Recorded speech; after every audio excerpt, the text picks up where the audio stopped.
కొవ్వొత్తి లాంటి వాళ్ళు. వారు కరుగుతూ మనకు వెలుతురుని ఇస్తారు.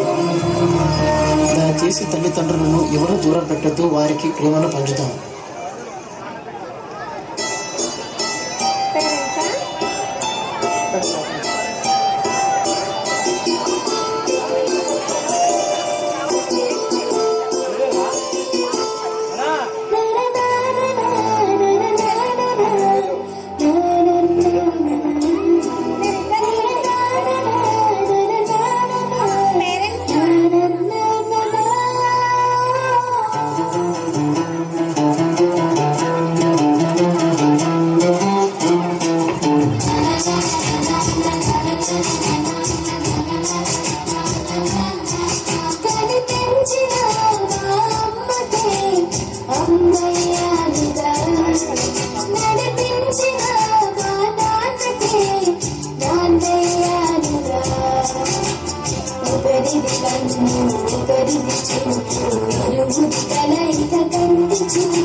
ఒకరిది మాట ఒకరిది భావం ఇరుగురి కదలిక కదిపిన కథ ఇది ప్రేమ ప్రేమ తిరిగొచ్చే తీరగా ఇది ప్రేమ ప్రేమ ఎదురొచ్చే హాయిగా ఇది మనసుని తడిపిన క్షణము కదా.